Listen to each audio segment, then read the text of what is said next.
누가복음 5장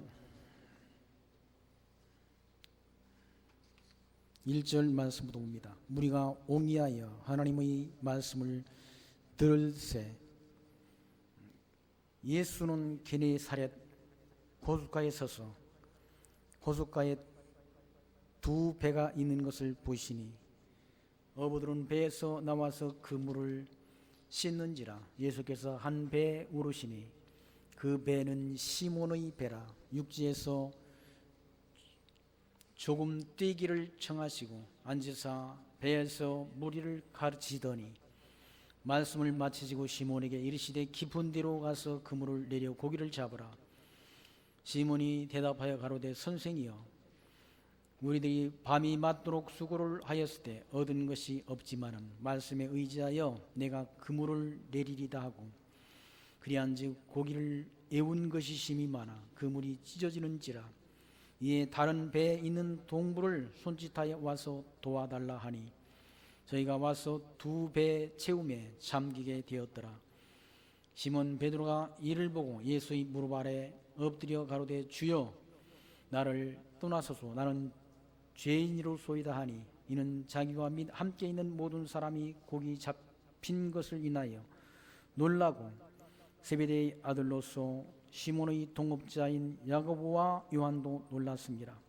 예수께서 시몬에게 일러 가라사대 무서워 말라 이제 후로는 네가 사람을 취하리라 하시니 저희가 배들을 육지에 대고 모든 것을 버려두고 예수를 쫓으니라. 11절 말씀까지 봉독드렸습니다.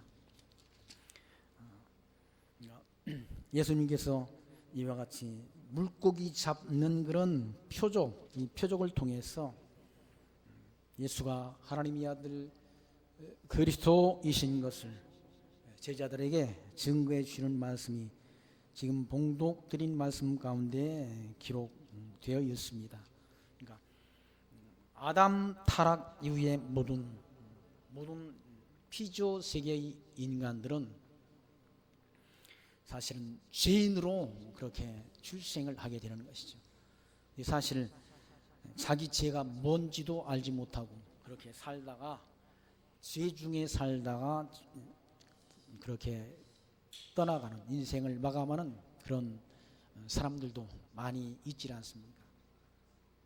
근데 이 땅에 출생되는 모든 사람들이 사실은 살아서나 실상은 죽은 자로 그렇게 출생하게 되는 것은 아담이 에덴 동산에서 하나님께서 먹지 말라 명하신 에덴 동산의 금과 법을 어김으로 인해서 아담과 같은 그런 죄는 짓지 않았지만 죄 중에 그렇게 잉태되고 죄 중에 출생되고 죄 중에 살다가 죄 중에 죽는 것이 타락한 인간의 모습이라는 말씀입니다. 근데 죄인이 아니라고 많은 사람들이 생각하는 것, 이 땅에 살아가면서 짓는 그 죄가 죄이지 하나님을 인정치 않고 예수가 하나님의 아들 그리스도이심을 믿지 않는 그것이 죄라고 생각지 않는다는 거예요.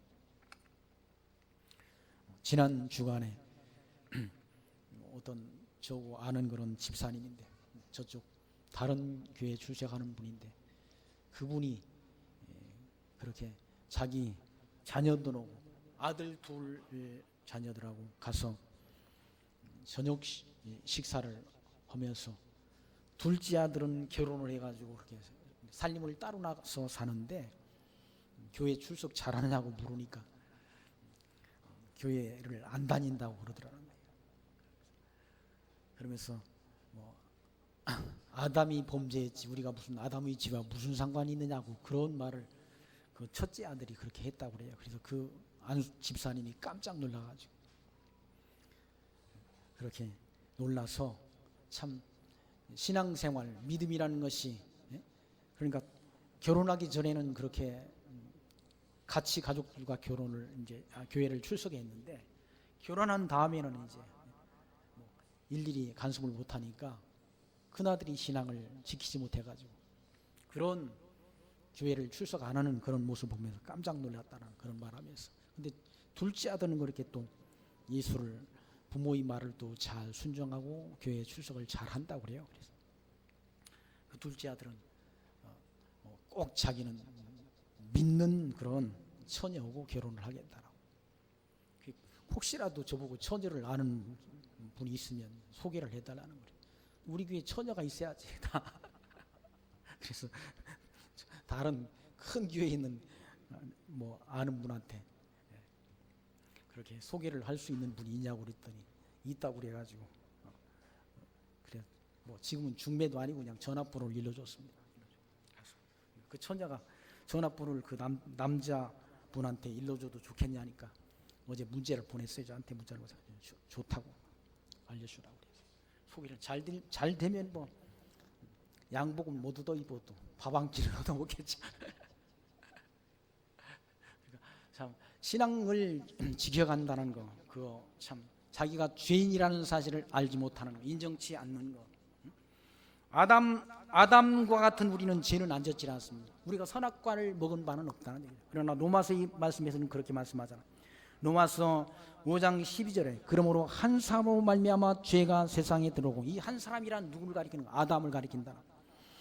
죄로 말미암아 사망이 왔나니 이와 같이 모든 사람이 죄를 지었으므로 사망이 모든 사람에게 이르렀느니라. 죄가 율법 있기 전에도 세상에 있었으나 율법이 없었을 때는 죄를 죄로 여기지 아니하였느니라. 그러나 아담으로부터 모세까지 아담의 범죄와 같은 죄를 짓지 아니한 자들까지도 사망이 왕노릇하였나니 아담은 오실 자의 표상이라 증거한다. 아담은 뭐에 대한 모형이고 표상인가? 오실 그리스도에 대한 그런 표상임의 모형이라는 얘기죠. 첫 아담으로 말미암아 죄가 들어오고, 둘째 아담이신 그리스도가 이 땅에 오셔서 우리 모든 죄의 문제를 대속해 주시려고 이 땅에 오신 분이라는 얘기예요. 그러니까 그 베드로가 이와 같이 물고기가 잡히는 밤새도록 그 뭡니까 그 호숫가에서, 게네사렛 그 호숫가에서, 갈릴리 바다, 다른 말로는 갈릴리 바다에서 물고기를 잡는 그물을 내렸는데 하나도 잡지 못했다는 얘기죠. 근데 예수님께서 말씀을 마치시고 바다 깊은 곳에 가서 그물을 내리라라고 그렇게 말씀하니까 그 말씀에 순종해서 그물을 깊은 곳 바다에 내렸는데 물고기가 얼마나 많이 잡혔는지, 그물이 그렇게 터질 정도로 물고기가 많이 잡혔다. 그건 뭘 의미하는가? 보통 일반적으로 어부들이 더 물고기 잡는 어부들이 물고기 잡는 그런 기술은 뛰어나지 않습니까? 보통 일반적으로는 얕은데, 밤에는 얕은데 물고기가 모이도록 되어 있다는 얘기죠. 얕은 데서 물고기를 잡는 그것이 어부들이 그리 하는 일인데, 예수님께서는 반대로 깊은 곳에 가서 그물을 내리라라고 말씀해요. 자기 상식적으로는 안 맞지만 주님이 말씀을 의존해서 말씀을 믿고 깊은 곳에 가서 그물을 내리니까 얼마나 고기들이 많이 잡혔는지, 그물이 찢어질 정도로 많이 잡혔다는 얘기예요. 그러니까 물고기를 많이 잡은 베드로가 하는 말이 주님께 엎드려가지고 나는 죄인이라는 얘기예요. 그러니까 예수님이 보통 분이 아니라 일반 사람이 아니라는 사실을 인정하는 거예요. 하나님이라는 사실을 인정하는 거예요. 그러니까 처음에는 선생이여라고 했다가 나중에는 주라고 바꾸잖아요. 주여 나를 떠나소서. 거기 8절 말씀 보면 주여 나를 떠나소서 나는 죄인으로소이다. 자기가 죄인이라는 사실을, 하나님 앞에 인간은 다 죄인이라는 사실을 인정하지 않습니다. 의인은 없나니 한 사람도 없다. 한 사람도 없다. 그러니까 시편 131편에서 다윗이 그런 고백을 하지 않습니다. 주께서 우리 모든 죄악을 살피신다고 한다면 누가 주 앞에 서리까? 주께서 우리 모든 죄악을 살피신다고 한다면 아무도 그 주님 앞에 설 자가 없다는 얘기죠. 그러나 사유하심이 주께 있으면 그 죄를 사유하심이 누구에게 있는가? 주님께 있다는 얘기죠. 왜 우리 모든 죄를 사해 주시는가? 이는 주를 경외케 하리 하십니다라고 다윗은 그와 같이 고백하지 않습니다. 우리 모든 죄를 주님께서 사해 주셨다는 얘기죠. 주홍같이 붉은 죄, 먹장같이 검은 죄를 사하시려 주님께서 이 땅에 오셨다. 육체를 입고 이 땅에 오셨다. 그걸 인정하는 것, 주님을 영접하는 것, 그를 믿음으로 말미암아 우리 모든 죄가 사함을 얻는다는 얘기죠. 무슨 중세 시대에 로만 카톨릭 교회들은 면죄부라는 죄를 사는 티켓을 팔아먹었지 않습니까? 지금도 우리가 뭘 해야 그 죄가 사해진다고 생각한다. 예수님께 잡았던 부자 청년은 무엇을 해야, 자기가 무엇을 해야 우리가 영생을 얻으리까라고 묻지 않습니다. 무엇을 인간이 해가지고 영생을 얻는 게 아니라는 얘기죠. 그냥 예수 우리들을 믿는 믿음이 우리를 구원하는 것이지. 예수 이름 말고는 우리가 죄에서 구원 얻을 만한 그런 이름을 천하 인간에게 준 적이 없다라고 사도행전에서는 그렇게 말씀하지 않습니다. 오직 예수를 믿는 믿음으로 우리가 구원을 얻는 거예요. 그 믿음이라는 것도 내 것이 아니라 하나님이 주시는 은혜의 선물이라고 성경은 밝히지 않습니까? 베드로는 그와 같이 물고기를 잡는 그 일을 통해서 예수님이 말씀에 그물을 깊은 곳에 내렸을 때 그물이 터질 만큼 고기가 많이 잡히는 그 일을 통해서 예수가 누구인 것을 깨달았는가? 하나님의 아들이신 것을 알았다는 얘기죠.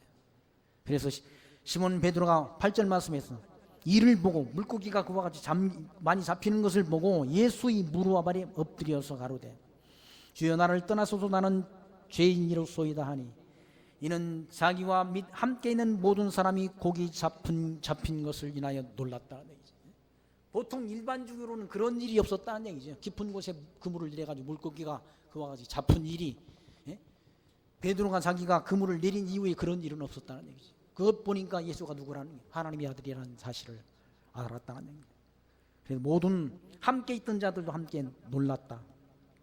10절 말씀, 세베대의 아들로서 시몬의 동업자인 야고보와 요한도 놀랐습니다. 예수께서 시몬에게 일러 가라사대 무서워 말라 이제후로는 네가 사람을 취하리라 하니 저희가 배를 육지에 대고 모든 것을 버려두고 예수를 쫓았다.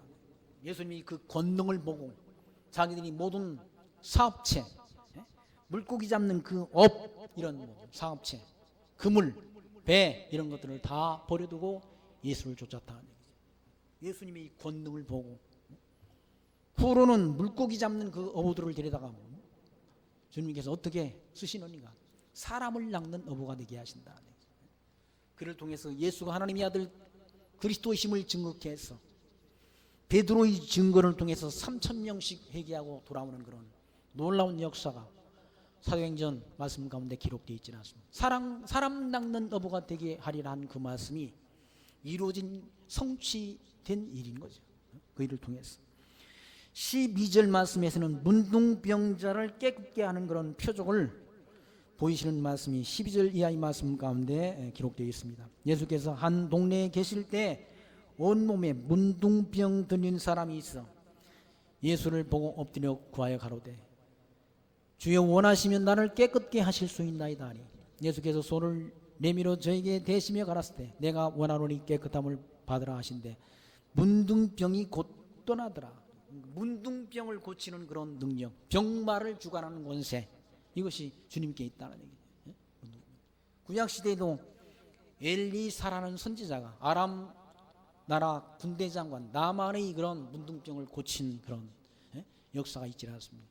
이게 뭘 의미하는가? 장차 참 선지자인 메시가 그리스도가 오셔서 문둥병을 고치실 그런 표적을 보이실 것을, 문둥병이 고쳐지는 이 일을 통해서 뭘 증거하는가? 예수님 문둥병 고치러 오신 게 아니라 목적이 오신 목적은 예수가 하나님의 아들 그리스도이신 것을 하나님이 택한 백성들에게 알게 해서 그를 믿고 구원을 얻게 하는 데 있는 것이지 문둥병 고치러 오신 것이 아니라, 그러니까 문둥병을 고치는 표적을 통해서 뭘 증거하는? 예수가 하나님의 아들 그리스도이심을 증거한다. 왜 증거하는가? 하나님이 택한 백성들로 믿고 새 생명을 얻게 하는 데 있는 거죠. 문둥병을 고치는 표적, 이 문둥병을 아무나 고치는 그런 쉽게 고쳐지는 질병이 아니라네. 문둥병은 전염성이 있어가지고 격리시켜야 되는 그런 질병 아닙니까?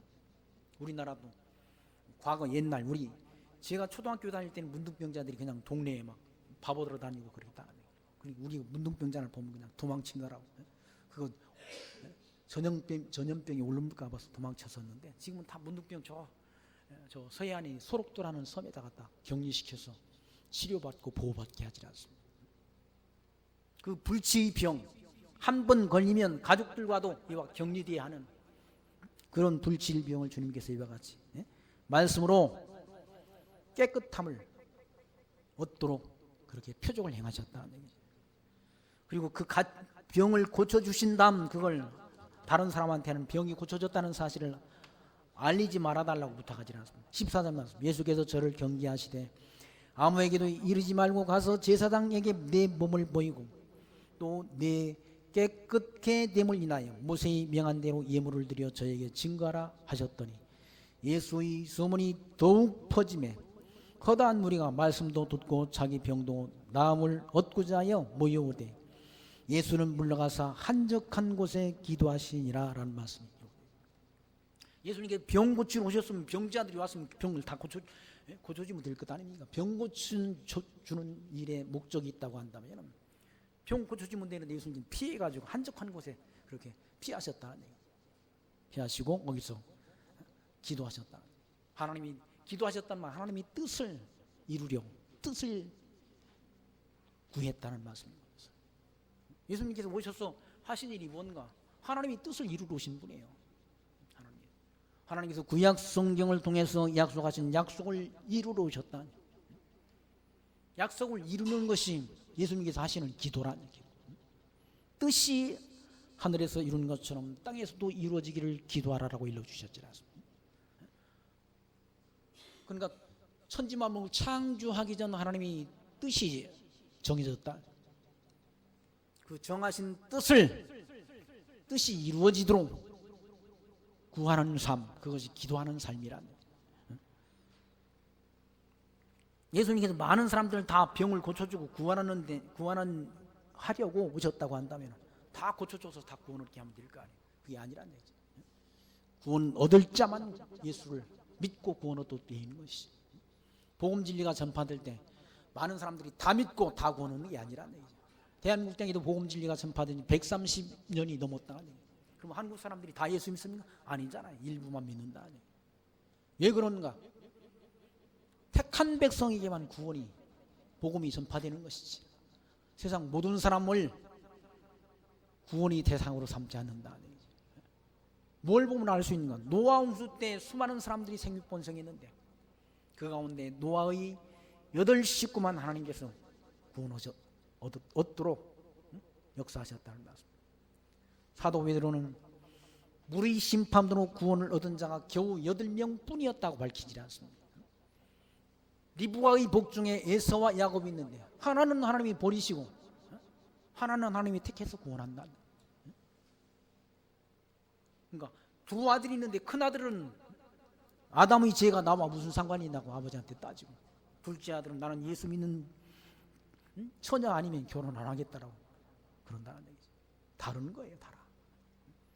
염소와 양이 다른 거예요. 택한 백성은 믿고 영생을 주시기로 작정된 자는 다 믿더라라는 말씀이지. 복음 진리를 사도들이 복음 진리를 이방 땅에서 전할 때 영생을 주시기로 작정된 자는 다 믿는다. 작정이 안 된 자는 못 믿도록 되어 있다는 복음이라는 것은.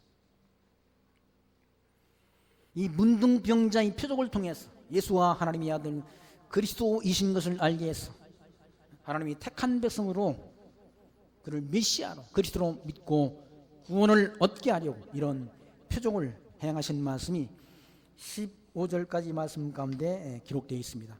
17절로는 말씀은 하루는 가르칠 때 갈릴리 각촌과 유대와 예루살렘에 나온 바리새인과 교법사들이 앉았는데 병을 고치는 주의 능력이 예수와 함께 있더라.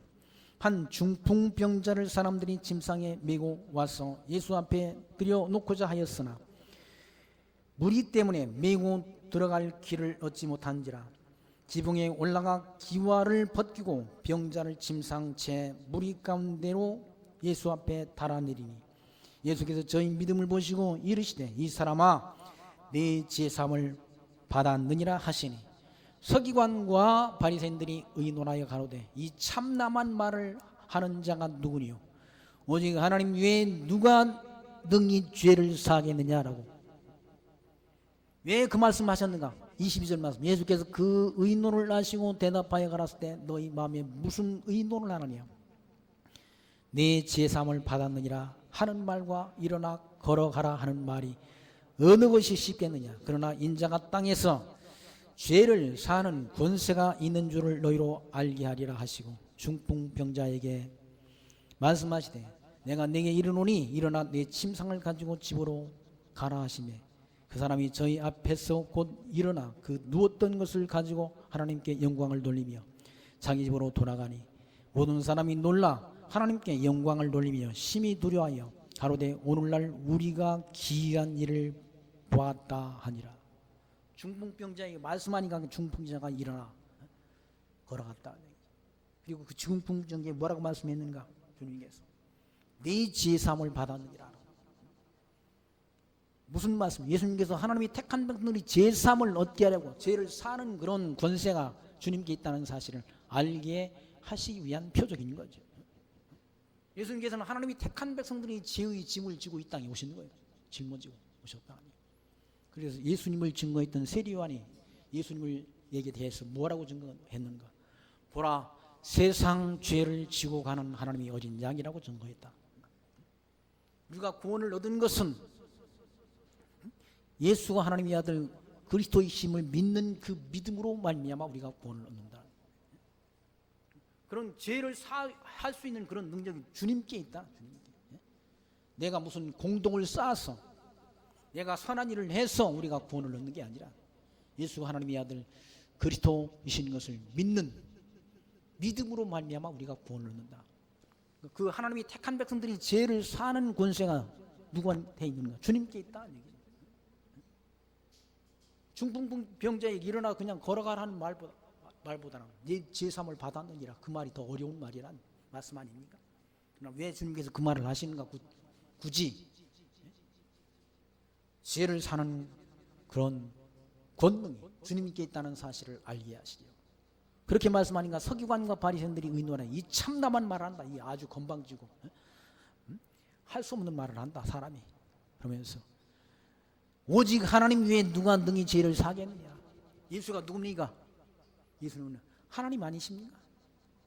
하나님이 이 땅에 육신을 입고 오신 분이 하나님이 예수님이시라는 얘기예요. 예수님 말고 또 하나님이 따로 있나요?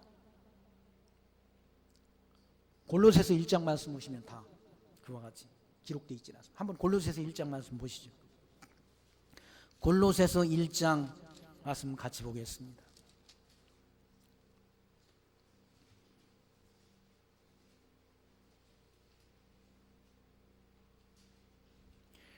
1장 14절 말씀부터 보겠습니다. 1장 14절 신약성경 골로새서 1장 14절 그 아들 안에서 우리가 구속 곧 제3을 얻었도다. 그 아들 누굽니까? 하나님의 아들로 오신 그리스도 안에서 우리가 구속 곧 제3을 얻었도다. 그러면서 15절 말씀도 그리스도를 하나님의 아들을 소개하지 않습니다. 그는 보이지 않는 하나님의 형상이라. 누가? 예수가 하나님이 보이지 않는 우리가 눈으로 보이지 않는 하나님의 형상이 누군가? 예수님이란 예수 그리스도라는 얘기죠. 그런 보이지 않는 하나님의 형상이요 모든 창조물보다 먼저 나신 분이란. 그리스도가 육신적으로 누구의 아들입니까? 마리아의 아들이고 요셉의 아들이지만 그분은 창조물보다 먼저 계셨던 분이라. 누가? 구속주로 오신 예수님이 그렇다. 예수님이. 만물이 그에게 창조됐다. 이 모든 만물을 누가 창조했다? 그리스도가 예수님이 창조했다. 하늘과 땅에 보이는 것들과 보이지 않는 것들과 혹은 보좌들이나 주관들이나 정사들이나 권세들이나 만물이 다 그로 말미암고 그를 위하여 창조됐다. 그러면서 또한 그가 만물보다 먼저 계시고 만물이 그 안에 함께 섰느니라. 그는 몸인 교회의 머리라라고 증거하더라. 그가 근본이요 죽은 자들 가운데서 먼저 나신 자니 이는 친히 만물이 으뜸이 되려 하심이요라고 기록하고 있지 않습니까? 예수님이 하나님이신데 인간의 형체를 입으시고 이 땅에 오신 분이란다. 왜 오셨느냐? 우리 죄를 대속하시려 오신 분이라. 그런데 서기관과 바리새인들은 그걸 알지 못하니까 참남된 말을 하는 자가 누구냐라고 반문한다. 누굽니까? 하나님의 아들이시지. 베드로는 알았잖아요. 뭘 보고? 물고기가 잡히는 그 표적을 보고도 선생이라고 불렀던 베드로가 주여라고 바꿔 불렀다는 거예요. 주란 말은 모든 피조세계의 주권자이시라는 말씀 아닙니까? 주관자라는 사실로 하나님으로 인정한 말. 오직 하나님 위에 누가 능히 죄를 사겠느냐? 예수님이 하나님이신 걸 모르니까 이거 같이. 하나님이 아니고서 어떻게 문둥병반을 그렇게 말씀으로 고치십니까? 사람이 할 수 있는 그런 표적이 아니지 않습니까? 구약 시대 엘리사가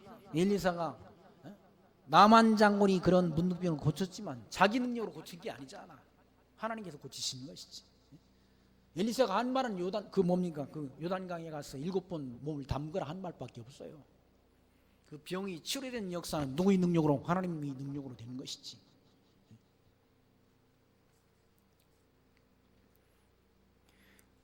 그런 서기관과 바리새인들이 의인론을 예수님께서 하시고, 예수께서 그 의인론을 하시고 대답하여 가라사대 너희 마음에 무슨 의인론을 하느냐?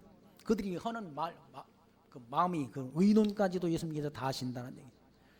내 제사함을 받았느니라 하는 말과 일어나 걸어가라 하는 말이 어느 것이겠느냐? 제사함을 받았느니라 하는 말보다는 일어나 걸어라 하는 말이 더 쉽다는 거 아닙니까? 문장의 문맥으로 봤어. 그런데 왜 굳이 예수님께서 제사함을 받았다고 그 바가지 선언을 하셨는가? 예수님께서 죄를 사는 권세가 능력이 있는 것을 알게 하려고. 거기 보시면 24절 그러나 인자가 땅에서 죄를 사는 권세가 있는 줄을 너희로 알게 하리라 하시고, 죄를 사는 권세가 주님께 있다는 얘기죠. 그러니까 우리 모든 주음같이 붉은 죄가 누구의 능력으로?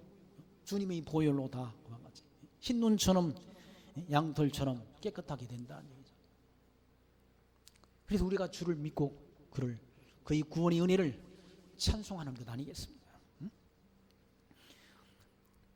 중풍병자에게 말씀하시되 내가 내게 이르노니 일어나 내 침상을 가지고 집으로 가라 하시며 그 사람이 일어나 갔다. 침상에 중풍병자는 움직이지 못하다 누워있던 사람이 갑자기 그와 같이 주님이 말씀 한마디에 일어나 병상에서 일어나 집으로 돌아간다. 그런 일은 일반적으로 있는 일이 아니라 특별한 하나님의 은혜인 거죠. 특별한 섭리란 특별한 섭리. 지금도 뭐 이런 일이 있을 수 있습니까? 중풍병자가 어떤 능력 받았다고 하는 목회자가 목사님들이 일어나가지고 중풍 병마에서 일어나 걸어가라면 걸어갑니까?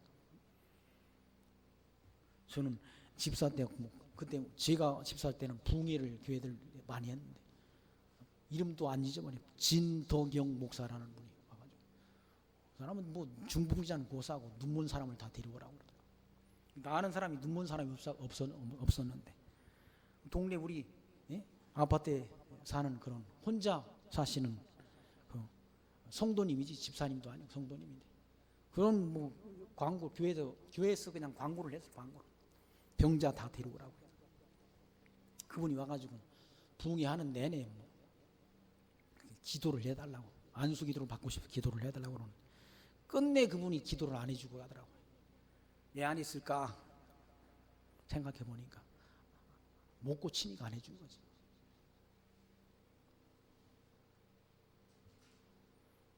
그런 중풍병자가 벌떡벌떡 일어난 일이 지금도 있을 수 있습니까? 없다는 얘기죠. 그렇다 하더라도 그게 메시아가 될 수는 없다는 얘기죠. 이건 단회적 예수님께서만 하실 수 있는 그런 사역이지 일반적인 사역이 아니라 일반적으로 일어날 수 있는 일이 아니라 특별한 사역이라는 거예요. 지금도 병마를 고치고 안전뱅이를 이렇게 세우고 그런 다음에 그것 보고 예수가 하나님의 아들이신 걸 믿어서는 안 된다는 얘기죠. 왜 거짓 표적이 이 땅에 일어날 수 있다고 그러지 않습니까? 데살로니가후서 2장 8절로 12절 말씀에 기록되어 있지 않습니까? 그런 거짓 표적이 일어날 수 있다는 왜 그런 거짓 표적을 행하시는가?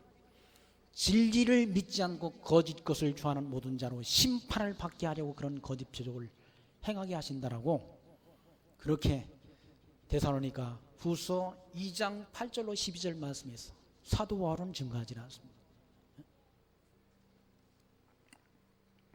25절 말씀 보시면 그 사람이 저희 앞에서 곧 일어나 누웠던 것을 가지고 하나님께 영광을 돌리며 하나님께 영광을 돌리며 자기 집으로 돌아가니 모든 사람이 놀라 하나님께 영광을 돌리며 심히 두려워하여 가로되 오늘날 우리가 기이한 일을 보았다 하느니라. 기이한 일, 메시아의 표적을 봤다. 메시아의 표적. 그 표적을 보고 하나님이 택한 백성들은 다 믿는다. 택한 백성이 아닌 자들, 서기관과 바리새인들은 오히려 비난하지 않습니다. 27절 말씀은 그 후에 나가사 레위라는 세리가 세관에 앉은 것을 보시고 나를 쫓으라 하시니 제가 모든 것을 버리고 일어나 쫓으니라. 레위가 예수를 위하여 자기 집에 큰 잔치를 하니 세리와 다른 사람이 많이 함께 앉았는지라. 바리새인과 저희 서기관들이 그 제자들을 비방하여 가로되 너희가 어찌하여 세리와 죄인과 함께 먹고 마시느냐라고. 서기관과 바리새인들은 이와 같이 예수님이 하는 일마다 비판을 한다. 딴지를 건다.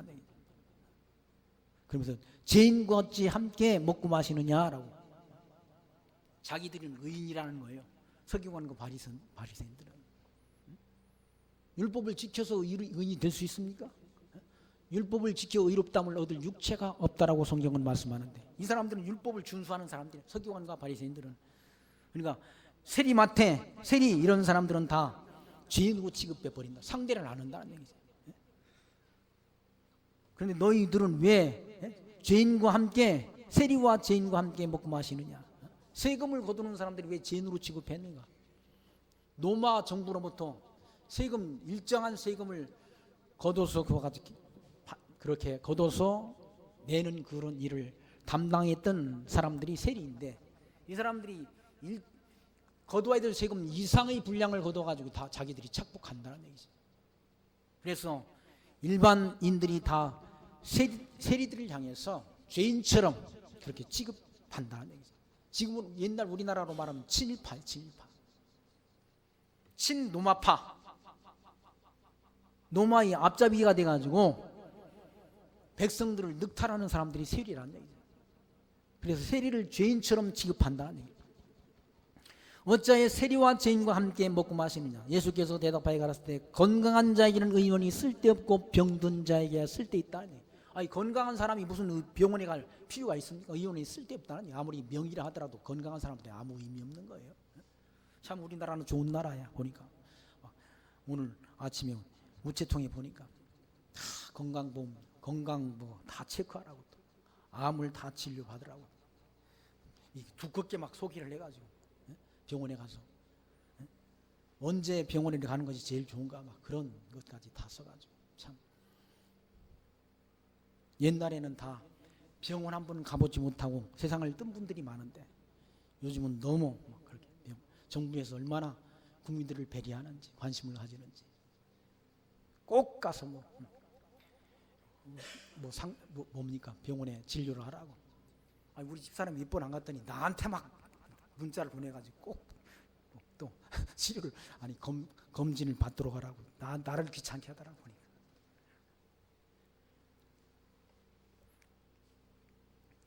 건강한 사람은 병원이 필요 없는 거예요. 뭔 필요가 있습니까 병원이? 그러니까 예수께서 대답하여 가라사대 건강한 자에게는 의원이 쓸데없고 병든 자에게 쓸데있다는 얘기죠.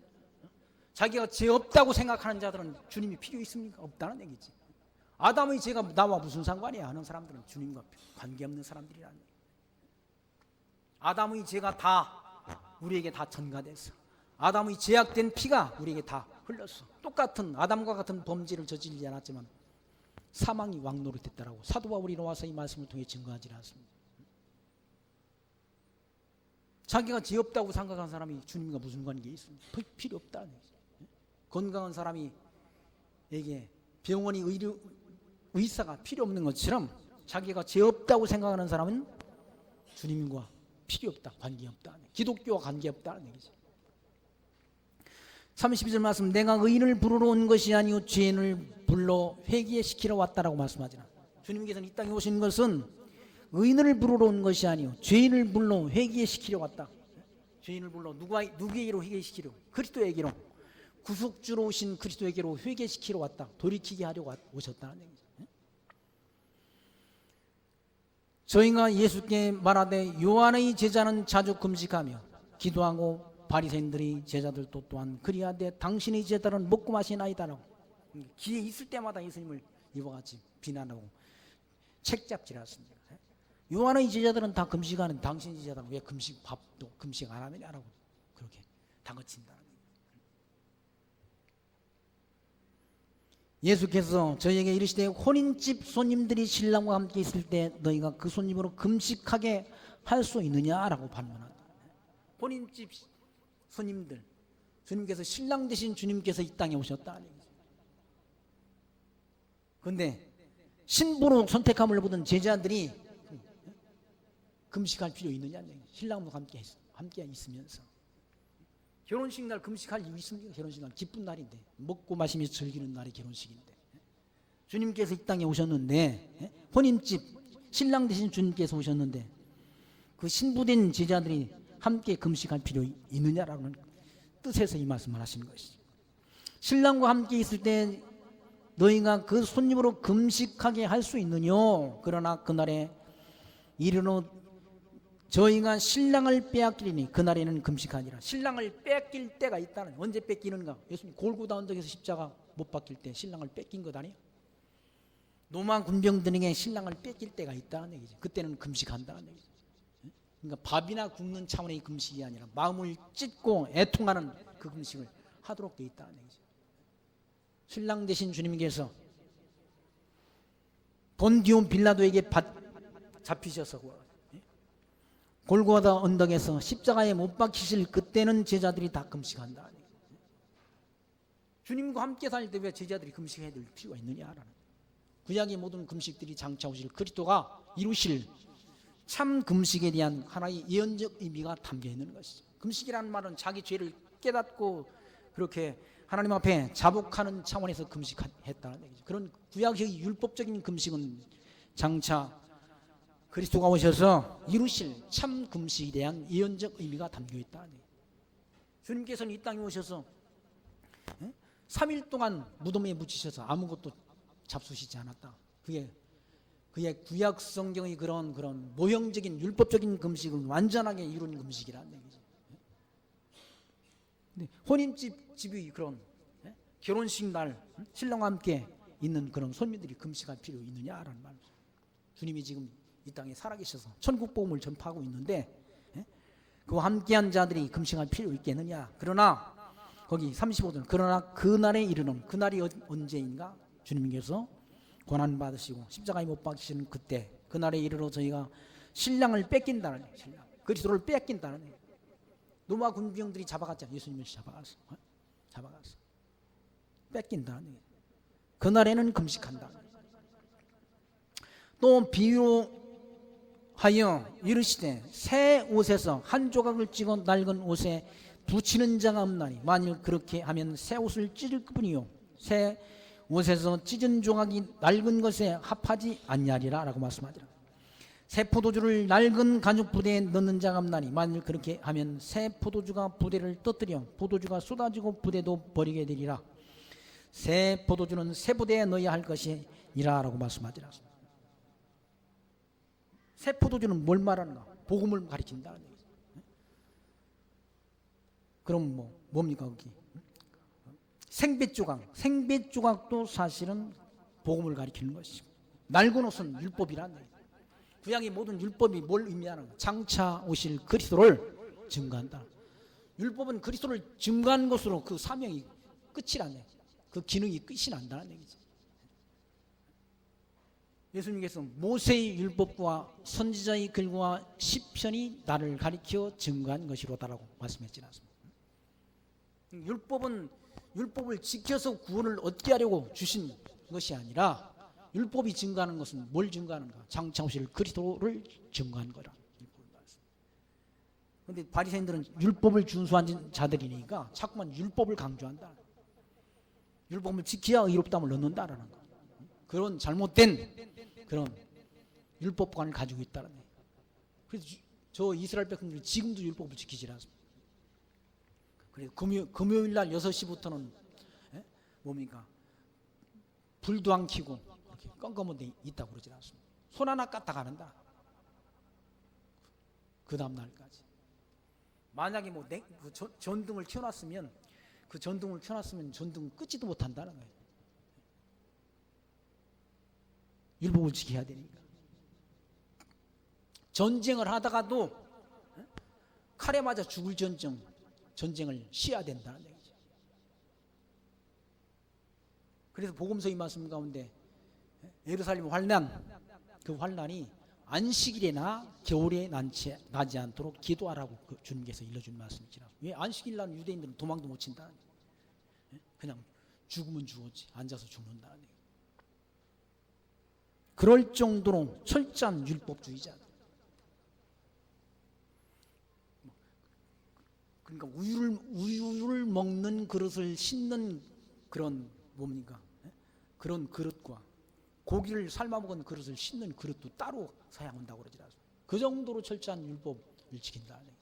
아니 그리스도가 오신 지가 언젠데? 그러니까 복음을 모르니까 지금도 율법을 지켜야 된다라고 잘못된 그런 신관을 가지고 지금도 철저히 율법을 지킨다는 얘기죠.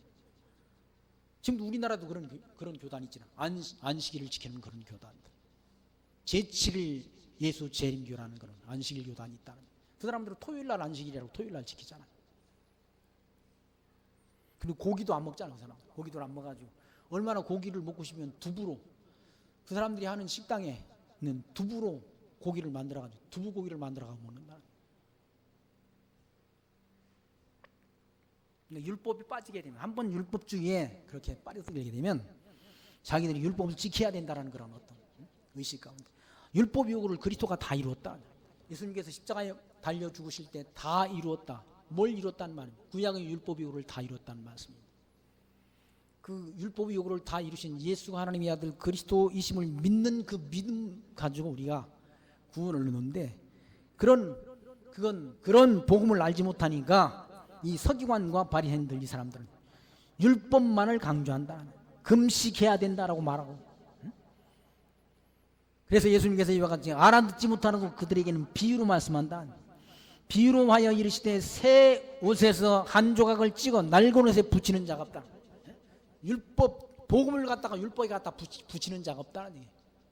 율법은 장차 오실 복음 그리스도를 그렇게 그리스도에게로 인도하는 그런 몽학 선생을 하는 역할을 한 것이 뭔가 율법이라는 그 갈라디아서의 말씀 아닙니까? 복음을 모르니까 자꾸 율법을 강조하는 거죠. 그 낡은 옷 율법에 갖다 복음을 갖다 붙이는 자가 없다. 만일 그렇게 하면 새 옷을 찢을 뿐이요 또 새 옷에서 찢은 조각이 낡은 것에 합하지 않는다. 그리고 새 포도주를 낡은 가죽 부대에 넣는 자가 없다. 새 포도주는 새 포도주에 넣어야 되지. 낡은 가죽 부대에 붓게 되면 새 포도주가 망가져 버린다. 그렇게 하면 새 포도주가 부대를 터뜨려 포도주가 쏟아지고 부대도 버리게 되리라. 새 포도주는 새 부대에 넣어야 할 것이니라 라고 말씀하면서 거기 39절 말씀 보시면 묵은 포도주를 마시고 새 것을 원하는 자가 없나니 이는 묵은 것이 좋담이냐. 그러니까 율법을 좋아하는 자들은 율법주의에 빠져있는 자들은 새 것 복음을 원하지 않는다. 그러니까 서기관과 바리새인들이 뭘 자꾸 말하고 모세의 율법을 자꾸 강조한다. 모세의 율법대로 오신 그리스도를 영접하는 것이 아니라 그리스도를 배척하고 기회만 있으면 그리스도를 책잡으려고 하지. 포도주로 따지면 묵은 포도주가 더 비싸고 맛있다고 그러지 않습니까? 오래된 포도주가 값이 비싸잖아요. 그러니까 바리새인과 서기관들은 그 오래된 포도주만을 좋아한다. 율법주의에 빠졌어. 율법의 요구를 다 이루러 오신 그리스도를 배척해 버린다. 서기관과 바리새인들은 그래서 묵은 것을 좋다고 그런다. 모세의 율법이 더 좋다고 말한다. 예수를 믿는 사람들은 다 그리스도의 제자라고 말하니까 너희는 그리스도의 제자냐? 나는 모세의 제자다라고 주장한 사람들이 누군가 하면 서기관과 바리새인들이라는. 그러니까 복음을 알지 못하면 복음이 얼마나 가치 있고 좋은 것인지를 알지 못하면 묵은 율법주의에 빠져버린다. 그래서 사도 바울은 갈라디아서의 말씀에서 율법주들을 향해서 사도 바울이 갈라디아 교회에서 복음 진리를 증거해 줬지 않습니까? 그런데 그 사람들이 다시 바울이 간 다음 율법주의자들이 율법을 지켜야 구원을 얻는다라는 그런 자들이 있었다. 그런 가르침에 미혹됐다. 갈라디아서 1장 말씀입니다. 내가 전에도 말하였거니와 이제 너에게 다시 말하노니 내가 전한 복음 외에 다른 복음을 전하는 자들은 저주를 받을지어다. 내가 전에 말하였거니와 이제 너에게 다시 말하노니 내가 전에 전한 복음 외에 다른 복음을 전하는 자는 저주를 받을지어다라고. 저주를 연거푸 2번 선포하지 않습니다. 다른 복음은 없다는 얘기죠. 율법을 지켜서 우리가 구원 얻는 거 아니라는 얘기죠. 율법의 요구대로 오신 예수를 하나님의 아들 그리스도로 믿는 그 믿음으로 우리가 죄사함을 얻고 구원을 얻은 자 됐다는 사실을 기억하시면서 그 은혜에 감동된 삶을 통해 하나님 앞에 합당한 영광 그리고 찬송 드리며 살아가는 지혜로운 하나님의 나라의 백성들로 사시기를 부탁드리며 말씀 마칩니다. 기도합니다. 하나님 감사합니다. 오늘도 말씀을 통해서 예수가 하나님의 아들 그리스도이신 것을 말씀을 통해 깨닫고 그를 믿는 믿음으로 말미암아 우리가 구원을 얻어 영원한 약속된 천국을 소망 중에 살아갈 수 있도록 은혜 주신 하나님 감사합니다. 광야 같은 이 세상길 살아가는 동안 길이요 진리요 생명 되시는 예수를 그리스도로 믿는 이 믿음 간직하고 이 복음을 땅끝까지 전파하는 일에 함께 마음과 뜻과 힘을 다해 수고하는 수고를 통해 하나님 앞에 영광 드리는 아름다운 성도의 삶이 있도록 은혜 베풀어 주옵소서. 예수님 이름으로 기도하옵나이다. 아멘.